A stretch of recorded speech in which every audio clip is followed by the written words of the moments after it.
Sophie Holt, Managing Director at Explory. Hello and welcome to Krakow.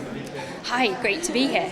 Your session is coming up in the next hour or so, and it's especially interesting for someone like me who's doing international event audits, because companies often find it difficult to strike the right balance between packaging, the quality of the visuals and promotional materials, and the actual content quality. And the main activity area for Explory is event impact research. Is that a fair way to describe Explory? Yes, so we particularly focus on the impact that event is having on its attendees and its sponsors. So that can be measured in lots of different ways. It could be measured in their likelihood to return to the event. It could be how likely they are to recommend it to their friends and colleagues. But most importantly, it's how likely they are to change their future behaviour based on the ways that we made them think and feel whilst they attended the event itself. And that for me is true event success. So what's the most common mistake of event organisers, or the biggest challenge when thinking about the next edition of their conference? I mean, I appreciate why this happens because I used to work in event organiser teams myself, but it's very easy to become caught up with the things like the food, the lighting, the sound, the how long it took to get from one place to another.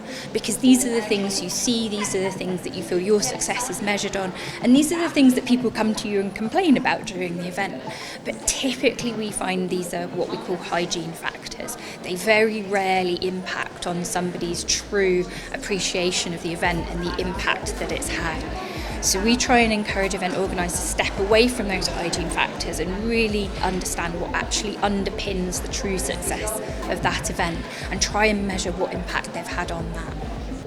So what's the process? Where does it start? Does it start with a very close definition of your objectives with any given event and then trying to translate that to specific survey questions? Can you take us deeper into the process? Yeah, absolutely. So with organisers that organise many events, this process starts right at the C-suite. So we start defining the customer experience objectives that they want to see measured and they want to target their team on right across their event portfolio. At the flip side of that, it might be a unique event that's only happening once for a particular purpose, and that will be, again, trying to define what success objectives look like.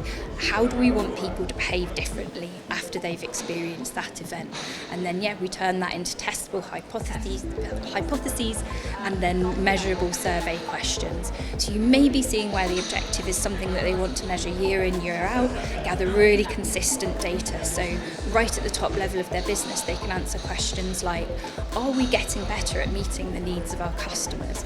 Are we creating greater impact through our events programme this year than we were last year? Or it might be very specific. Did this event help to ease the change process that our business was going through at this particular time? So it can be really different, but we often take exactly the same approach, which is really defining those objectives right from the outset. Sophie Holt, Managing Director at Explory. Thank you so much, Sophie. Have a good day. Thanks very much.